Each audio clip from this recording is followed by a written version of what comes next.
ऐसा सिर्फ एक बार हुआ है कि निफ्टी लगातार 4 महीने के लिए नीचे है। बीजेपी सरकार का थॉट प्रोसेस बड़ा सिंपल है, इंफ्रास्ट्रक्चर डेवलप करो, इंफ्रास्ट्रक्चर डेवलप करो। दिसंबर में आज तक का हमारे पूरी हिस्ट्री का हाईएस्ट एसआईपी क्लोजर रेट रहा है 83% का। आप क्या पर्सनली बजट डे पे ट्रेड करते हैं?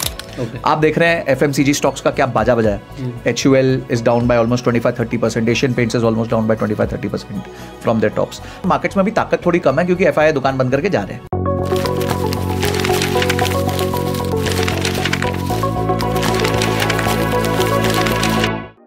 दोस्तों आज होने वाली है बजट के ऊपर चर्चा। स्टॉक मार्केट लगातार गिर रही है और लोग परेशान हो गए हैं क्योंकि मार्केट गिर रही है, रिटर्न नहीं दे रही है। एक हमें पता है हमारी गवर्नमेंट हमारे ऊपर टैक्स लगाती जा रही है और लास्ट के जो 2 बजट्स गए हैं वो पब्लिक को बिल्कुल पसंद नहीं आए हैं। तो इस बार का बजट बहुत ज़्यादा क्रूशियल हो जाता है, खासकर बीजेपी गवर्नमेंट के लिए, क्योंकि ये एक टर्निंग पॉइंट होगा। यहाँ पर लोगों को खुश भी करना पड़ेगा, बहुत सारी एक्सपेक्टेशंस हैं लोगों की। आज हम बजट के ऊपर डिटेल एनालिसिस करेंगे और लास्ट में फिर हम बात करेंगे इसका मार्केट पे क्या इम्पैक्ट पड़ेगा, आपकी इन्वेस्टिंग और ट्रेडिंग स्ट्रैटेजी क्या रहनी चाहिए, with one and only mister Sanjay Khaturia. Sanjay ji, स्वागत है आपका हमारे गोसलमेट शो पर। Thank you Pushparaj sir, thank you so much. Budget आ रहा है 1 फरवरी को एंड लोग बहुत क्यूरियस हैं कि इस बार ऐसा क्या होगा, कि हमारे लिए कोई अच्छा होने वाला है, क्या हमें इस बार कुछ रियायतें मिलने वाली हैं। आपके क्या व्यूज़ हैं बजट को लेकर? देखिए, बजट मुझे ऐसा लगता है कि एक बहुत बड़ा इवेंट नहीं होगा। मेरा थोड़ा काउंटर इंट्यूटिव व्यू और मैं उसका रैशनल दूंगा, क्योंकि ये बोलूं बहुत हल्ला होगा, ये होगा। एक तो आपको समझना है कि अभी गवर्नमेंट का 1 ही साल हुआ है, तो गवर्नमेंट का भी पास 4 साल है आपको इंप्रेस करने के लिए। और जब इस गवर्नमेंट ने जब जस्ट इलेक्शन से पहले का जो बजट था, जो हाफ बजट था, वो दिया था, तो उस टाइम भी उन्होंने बहुत ज्यादा इंप्रेस करने की कोशिश नहीं की थी। तो इन लोग को पता है एक तरीके से कि यार मतलब हम हैं, एंड ऑफ लेट उनके सारे इलेक्शंस वो जीते भी हैं। तो मुझे लगता है उनमें कॉन्फिडेंस है इस बात का कि हम एक स्ट्रॉन्ग रिफॉर्म्स ओरिएंटेड बजट्स रख सकते हैं। आप अगर इस गवर्नमेंट की मानसिकता को समझें, ये गवर्नमेंट की मानसिकता जो है वो कंजम्पशन से ज्यादा इंफ्रास्ट्रक्चर डेवलपमेंट पे है। आप देख रहे हैं एफएमसीजी स्टॉक्स का क्या बाजा बजाया। HUL is down by almost 25-30%, Asian Paints is almost down by 25-30% from their tops. वो क्यों हो रहा है? क्योंकि उनकी अर्निंग्स नहीं बढ़ रही है। अर्निंग्स क्यों नहीं बढ़ रही हैं? क्योंकि लोग खरीद रहे नहीं है। अब जब तक सामान नहीं खरीदा जाएगा तब तक ऑब्वियसली इन स्टॉक्स में ग्रोथ आना बहुत मुश्किल है। पर गवर्नमेंट का कोई अभी भी इंटेंशन नहीं दिख रहा कि छोटे ग्राहक के हाथ में पैसा ज्यादा रख दिया जाए। ना उसको इनकम टैक्स की कोई रिबेट मिल रही है, ना जीएसटी तो हर जगह बढ़ते ही जा रहा है। पहले तो पॉपकॉर्न वाला भी हुआ था, बट अभी वो मैटर थोड़ा सा सॉल्व हो गया, बात समझ आ गई शायद उनको। तो मुझे नहीं लगता कि बहुत बड़ी कोई रियायत की संभावना है। दूसरी चीज जो इस साल वेट करने लायक है और जो बहुत अनसर्टन है, वो है डायरेक्ट टैक्स कोड। क्योंकि निर्मला सीतारमण जी ने बार बार ये बात बोली है कि मैं डीटीसी इंप्लीमेंट कर दूंगी। अब समझने की बात यह है कि जो हमारा इनकम टैक्स एक्ट लिखा गया था वो 1950 के आसपास 51 या 56 में कहीं लिखा गया था। उसके बाद से सिर्फ अमेंडमेंट्स हो रहे हैं, तो वो जो बुक है ना वो बहुत बड़ी हो गई है और बहुत क्लटर हो गई है। तो उसको डीक्लटर करने के लिए डायरेक्ट टैक्स कोड का इंट्रोडक्शन होने वाला है, जिसमें काफी अटकलें ये भी लगाई जा रही हैं कि इवन जो लॉन्ग टर्म कैपिटल गेन्स या शॉर्ट टर्म कैपिटल गेन्स है वो भी फ्लैट कर दिए जा सकते हैं एज पर योर स्लैब। तो वो तो मेरे हिसाब से बहुत बड़ा डेंट होगा। आई होप ऐसा कुछ ना हो। तीसरा, हमें यह समझना है कि एक परिवार है, भारत एक परिवार है। अगर एक परिवार में पुष्कराज सर आपके पास 10 बच्चे हैं और उसमें से 2 बच्चे कमा रहे हैं और 8 बच्चे फ्री में खा रहे हैं, तो माँ क्या करेगी? क्या वो 2 बच्चों को रियायत देगी या बोलेगी 2 बच्चे और कमा के लाओ, क्योंकि मेरे को तो 8 को फ्री में खिलाना है? तो भारत की परिस्थिति ऐसी ही कुछ है। आज भारत का जो टैक्स देने वाला तबका है वो मुश्किल से 2-3% का है। अगर आप पिछले 5 साल में देखें तो पर्सनल इनकम टैक्स से जो सरकार की कलेक्शन हुई है वो कॉर्पोरेट इनकम टैक्स से ज्यादा हो गई है, क्योंकि कॉर्पोरेट्स को वो फोकस करते हैं। बीजेपी सरकार का थॉट प्रोसेस बड़ा सिंपल है, इंफ्रास्ट्रक्चर डेवलप करो। क्यों? क्योंकि उधर उनको मल्टीप्लायर इफेक्ट दिखता है। उनको दिखता है वहां 1 रुपए खर्च करेंगे तो 2.5 रुपए का इंपैक्ट आएगा। नौकरियां बनेंगी, रोड बनेगी तो सीमेंट बिकेगा तो क्वारी लगेगी तो बैंक का लोन जाएगा। मतलब वो एक पूरा मल्टीप्लायर इफेक्ट देखते हैं। इसलिए कभी भी बीजेपी सरकार जो है ना, आम आदमी के हाथ में बहुत ज्यादा पैसा नहीं देती, पर इंफ्रास्ट्रक्चर डेवलपमेंट पे बहुत काम करती है। और यही हमने पिछले कुछ सालों से देखते हैं कि इंफ्रास्ट्रक्चर में हर साल वो बढ़ाते रहते हैं अपने एलोकेशन को, और उसका इंपैक्ट हमारे को ऑन फिजिकल भी दिखा है। तो मुझे लगता है इसमें कोई बहुत ज्यादा वो मैसिव अपने थॉट प्रोसेस में चेंज नहीं करेंगे, क्योंकि वो इलेक्शन जीतते आ रहे हैं। तो ऐसा कुछ नहीं है कि उनको कोई चीज चेंज करनी हो। हाँ, पिछली बार जो उन्होंने किया था वो एम्प्लॉयमेंट पे बहुत फोकस किया था। मुझे लगता है एम्प्लॉयमेंट पे उनको और फोकस करना चाहिए, क्योंकि नीचे वाले तबके के पास जॉब्स नहीं है, और अगर जॉब्स नहीं हुई तो अनार्की वाली सिचुएशन आने की संभावना होती है देश में। है, लोगों को अपना पेट पालना ही पालना है। और कब तक सरकार 80 करोड़ लोगों को मुफ्त राशन देगी? धीरे धीरे वो चाहेगी कि सबको वो हो। अब हम आते हैं पर्सनल इनकम टैक्स पे। तो पर्सनल इनकम टैक्स पे एज आई सेड कि मेरे को बहुत रियायत नहीं दिखती। हाँ, कुछ छोटा मोटा स्लैब में 1 आधा लाख ऊपर नीचे कर दे, स्टैंडर्ड डिडक्शन को 75,000 से 1 लाख रुपए कर दे, उससे ज्यादा मुझे कोई बहुत बड़ा चेंज नहीं दिख रहा। दूसरा जो मुझे लग रहा है कि पिछले साल उन्होंने कहा था कि 2/3 लोग already knew income tax regime में आ चुके हैं, तो यानी इस साल वो नंबर और बढ़ चुका होगा, क्योंकि नए बच्चे जो आते हैं वो तो डायरेक्ट न्यू टैक्स रिजीम में ही आते हैं। तो अगर ये नंबर 80-85% जिस दिन क्रॉस कर गया, मुझे लगता है वो ओल्ड टैक्स रिजीम को एबॉलिश ही कर देंगे। ओके, कि भाई कंफ्यूजन नहीं रखना, अब तुम सीधा नए टैक्स रिजीम पे आ जाओ। जो बेनिफिट है हम एक बार अपने स्लैब में दे देते हैं, बाकी ये रोज की कैलकुलेशन पीपीएफ, एनपीएस और ये आपका होम लोन और ये होम से कुछ नहीं करेंगे, चुपचाप अपना टैक्स दो। तो वो होने की संभावना मेरे को या तो इस बजट में हो जाएगा या अगले बजट तक वो हो जाएगा। ओके। पर अभी जो परेशानियां दिख रही हैं, वो परेशानी दिख रही है कि कैपिटल मार्केट्स पे अगर टैक्स इन्होंने बढ़ा दिया, जैसे पिछले साल इन्होंने 25% टैक्स बढ़ा दिया, 10 का 12.5 कर दिया था, वहां 15 का 20 कर दिया था, तो इस तरीके से अगर इन्होंने फिर से बढ़ा दिया तो markets will react very negative. और मार्केट्स में भी ताकत थोड़ी कम है, क्योंकि एफआईआई दुकान बंद करके जा रहे हैं। राइट। और इस टाइम पे एफआईआई को एग्जिट हम और आप ही दे रहे हैं, क्योंकि हम म्यूचुअल फंड में पैसा डाल रहे हैं और म्यूचुअल फंड खरीद रही है, वो लोग बेच रहे हैं। तो इस टाइम पे एफआईआई को एग्जिट जो दे रहा है वो एक तरीके से आप और मैं ही दे रहे हैं। राइट। ठीक है, तो ये थोड़ी सी सिचुएशन टाइट हो सकती है। अगला जो रिफॉर्म है वो रिफॉर्म है मेरे को लगता है एजुकेशन पे। आपको मैं मजेदार फैक्ट बताऊंगा कि एजुकेशन पे, टीचर अपस्किलिंग पे भारत का बजट जो है वो 250 करोड़ का है। ओके। और भारत में टीचर है 1 करोड़। तो अगर 250 करोड़ को मैं 1 करोड़ से डिवाइड करता हूं तो 250 रुपए आता है। 250 रुपए में उडेमी का कोर्स नहीं आता। तो मुझे नहीं पता कि 250 करोड़ में भारत वर्ष में पूरी सारी टीचर्स का कैसे अपग्रेडेशन, अपस्किलिंग होगी। और इसलिए जो हालत है गवर्नमेंट स्कूल्स की वो सब जानते हैं, वो किसी से छुपी नहीं है। तो आई थिंक ये सारे मेजर्स हैं जो अभी इम्पैक्ट रखेंगे बजट पे।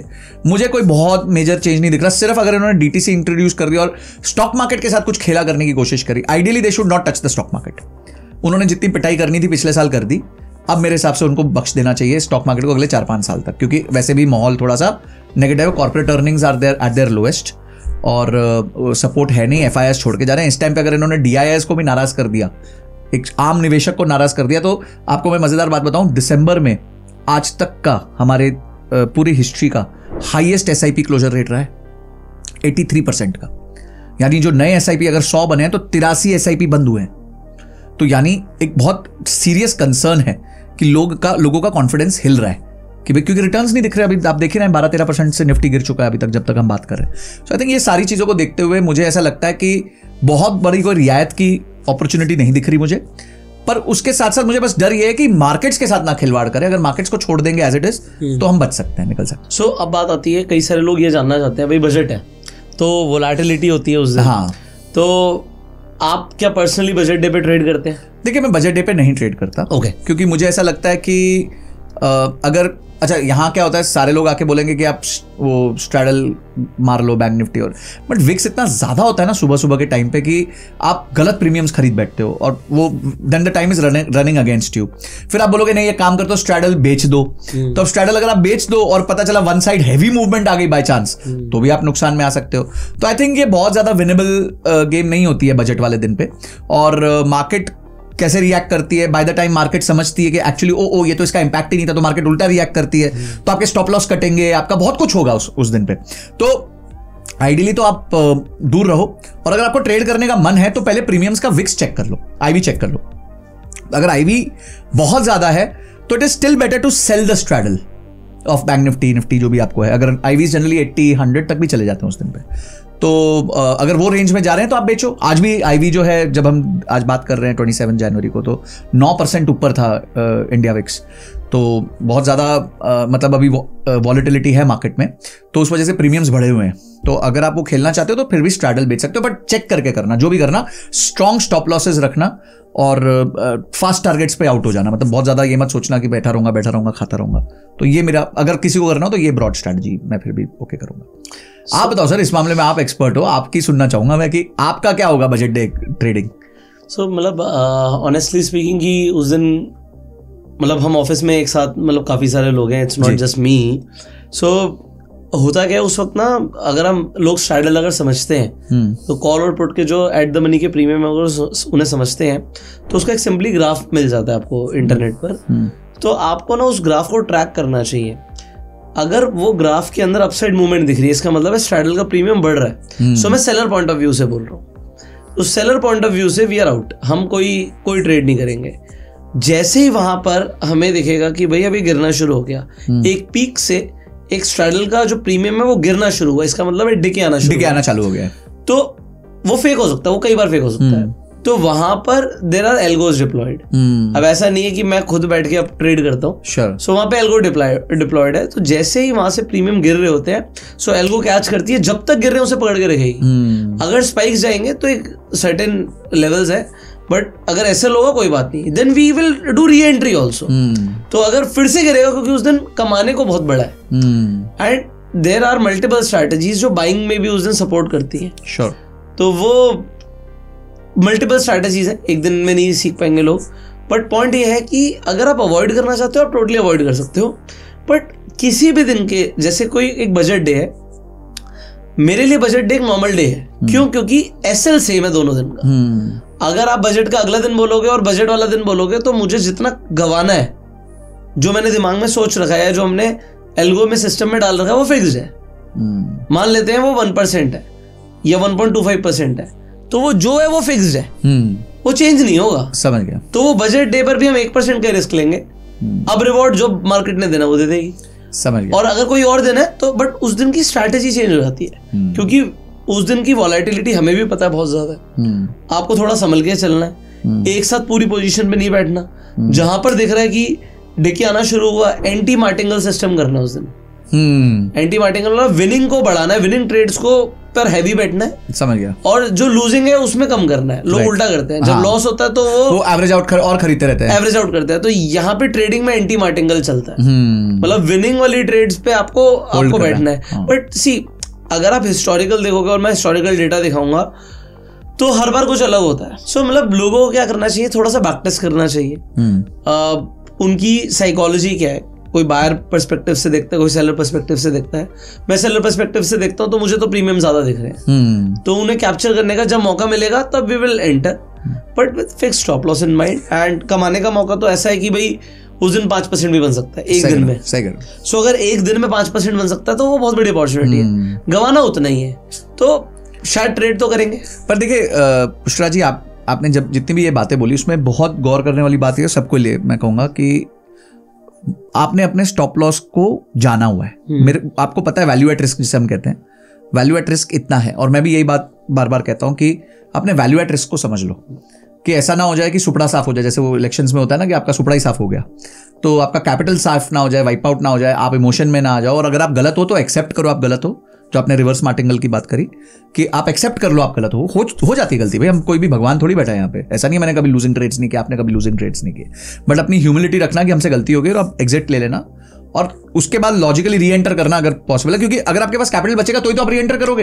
ये कैपिटल नहीं, उस डे का एसएल हिट हो गया तो आउट। हाँ, वैसे तो अगर उस डे का एसएल हिट हो गया तो आप बाय बाय कर दो, पर उस ट्रेड का एसएल हिट हुआ, शायद आपका डे का अभी तक हिट नहीं हुआ, तो आप री एंटर कर सकते हो। हाँ, बट कैपिटल बचाओगे तो री एंटर करोगे ना भाई।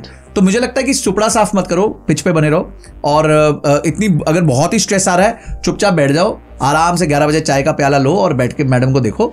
और यहाँ पर मैं इन्वेस्टर्स के लिए कहना चाहूंगा कि अगर आप इन्वेस्टर हो तो आप शॉर्ट टर्म नहीं हो। हाँ, anybody who is investing in stock market for less than 5 years is not an investor. बिल्कुल।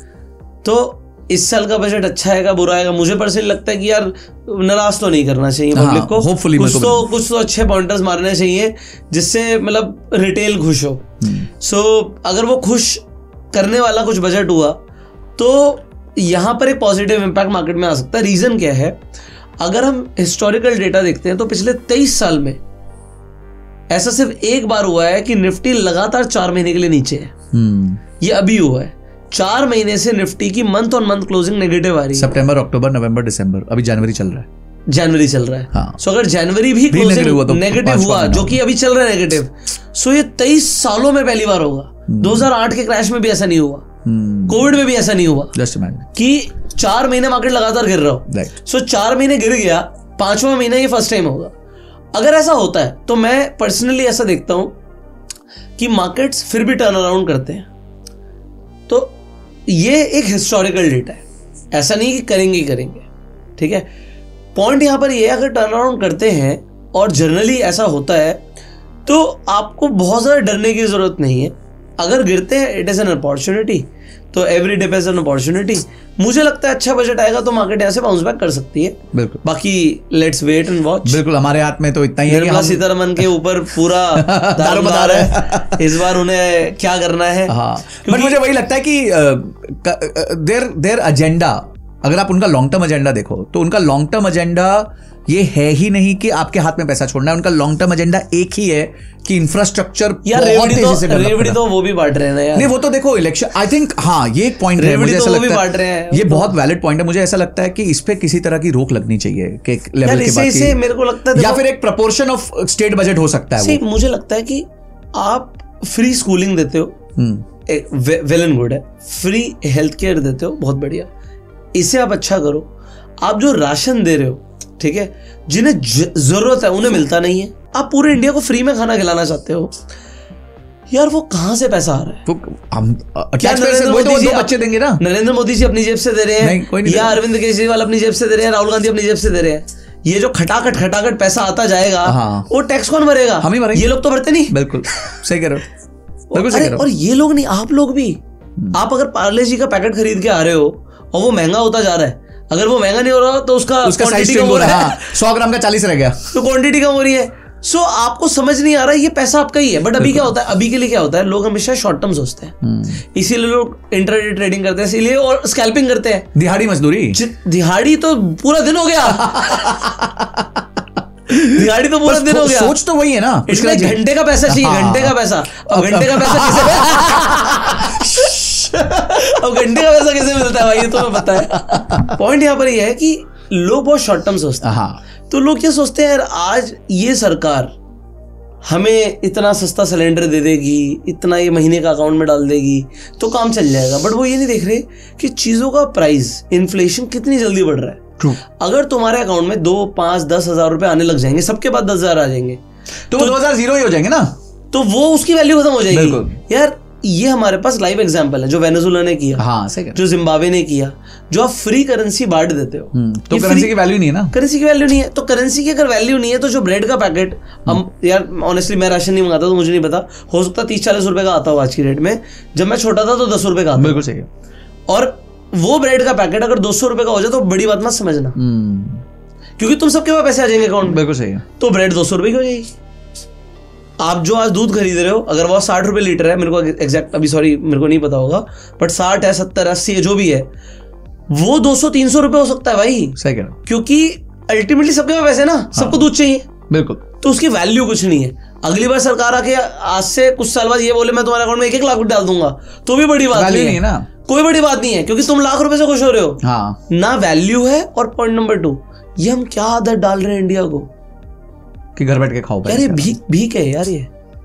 पर मैं आपको एक और बात, ये वोट की कीमत है, आप समझो, ये वोट की कीमत है, दिस इज ऑफिशियल घूस। ये वोट की कीमत नहीं है, ये तुम्हारी बेवकूफी का फायदा उठाया जा रहा है। क्योंकि जो पढ़े लिखे लोग हैं वो है लिमिटेड, जो समझदार लोग होते हैं वो लिमिटेड ही होते हैं। जो बेवकूफ आदमी होता है वो फंस रहा है इस चीज में, तो 500 रुपए में किसी को चाकू भी मार देगा। सही कह रहे हो। उसके लिए तो फिर बहुत सारे पैसे हैं। अगर आज की रेट में आप यहाँ पर रोड पे खड़े हो जाओ और बोलो किसी को 500 रुपए देता हूँ, उसे चाकू मारना है, तो फिर भी आपके 5 आदमी आ जाएंगे, ला भाई 500 रुपए ला, किसे मारना है, क्योंकि उसे तो अपना पौवे का इंतजाम करना, उसके ऊपर उसकी सोच ही नहीं है। सही कह रहे हो। तो पॉइंट यहाँ पर यह है कि लोगों को ये जो फ्री की आदत पड़ रही है ना, that is very bad. But कौन करेगा इसे, कौन बंद करेगा इसे? नहीं, एक्चुअली उल्टा पता क्या हुआ है, फ्री का कंपटीशन चल रहा है कि तू 2100 देगा, मैं 2500 दूंगा, मैं अच्छा तू 2800 देगा, तो ये वाला कंपटीशन चल पड़ा है, विच इज वेरी स्कैरी। आप देखिए अभी डेवलपमेंट कैसे होगा यार, डेवलपमेंट देखो, जो आपने बोला कि इस गवर्नमेंट का ये फोकस है, they are deviating from their focus. नहीं देखो, they want to secure their seats. नहीं, वो तो देखो सीट्स की लड़ाई तो सब लड़ेंगे। अब politician is as good as his next election. देखो बड़ी सिंपल सा ये कुछ पॉलिटिशियंस को समझ आ गया है कि इंडिया में फ्री की चीज ही चलनी है। जब तक लोगों को फ्री मिलेगा वो मुझे वोट देंगे। आप समझो, मैं आपको बताता हूँ, मेरे एक दोस्त है, उन्होंने बताया कि उनकी कोई फ्रेंड की mother, they stay in a good house, city में रहते हैं, बॉम्बे में रहते हैं सब। तो अभी जब ये महाराष्ट्र के इलेक्शन हुए तो लाड़की बहना जो स्कीम उन्होंने लॉन्च करी, तो वो गांव से थे, तो उनको फटाफट गांव बुलाया गया उनके परिवार के द्वारा, ताकि उनका अकाउंट ओपन हो सके और लाड़की बहना की जो भी स्कीम का 2100-2500 रुपया उनको भी महीने का आने लग जाए। अब आप सोचो, they stay in a city, they are living in a good house, they are well to do, क्यों फोरगो नहीं कर रहे हैं? ना लोग कहते हैं कोई बात नहीं, आता रहेगा ना, क्या खोटा है? हाँ, साल के जो भी 25,000 रुपए आएंगे ना, जो भी आएंगे आते रहे। मतलब मैं कह रहा हूं कि क्यों आप अच्छा कर रहे हो, ये 25,000 से आपका क्या होगा? अगर आपके जैसे 1 करोड़ लोग हो गए मानसिकता के, तो 25,000 करोड़ बचेगा साल का देश का, वो कहां अच्छे से इस्तेमाल होगा? देश को ही बेच रहे हैं लोग। तो ये तो politicians are selling our country, ये उधार पे उधार लिए जा रहे हैं। हाँ, आप पंजाब जैसी स्टेट देखो, हाँ, 46% of their gross domestic state product is in debt, highest debt state है, हाईएस्ट डेट स्टेट, जबकि सबसे खुशहाल जगह है वो, सबसे ज्यादा अनाज उगता है वहां पे, सबसे खुशहाल जगह है वो। बट यार नदियां हैं वहां पे इतना सब इंफ्रास्ट्रक्चर डेवलप हो सकता है, फैक्ट्री डेवलप हो सकती है। देश को बर्बाद कर रहे हैं यार, ये बेच देंगे देश को, और उसका प्रॉब्लम कैसे होगी? आपके और हमारे आने वाली जनरेशंस को। और ये जनरेशंस इतना स्ट्रगल करने वाली है, 144 करोड़ पीपल आज है। सो आपको क्या लगता है बजट पर क्या होने वाला है? कमेंट करके जरूर बताइएगा। एंड मतलब we are hoping for the best, at least I am optimistic कि इस बार बजट अच्छा है। बट ये फ्री की रेवड़ी पे आपका क्या विचार है, आप बता सकते हैं? हाँ, जरूर बता रहे यार, वो बताते हैं, उस पर हमने बहुत चर्चा कर ली। लोग कहते हैं यार हमारी तो पैसा हमें वापस मिल रहा है, क्या फर्क पड़ रहा है, हमने पार्ले जी खरीदा था। तो देखो, हंसने की बात अलग, जोक्स अपार्ट, बट आपके हर स्टेट पर कर्जे बढ़ रहे हैं, सो प्रॉब्लम होगी in future. I hope you understand. But ठीक है, अगर आप समझते हैं तो इस वीडियो को शेयर कीजिए, और अगर आपको अच्छी लगी वीडियो तो आप लाइक कर सकते हैं, सब्सक्राइब कीजिए, बेल आइकन पर क्लिक कर दीजिए। संजय जी का जो यूट्यूब चैनल का लिंक आपको डिस्क्रिप्शन में मिल जाएगा, do subscribe. We will see you in the next video, till that time you go self made and जय हिंद। जय।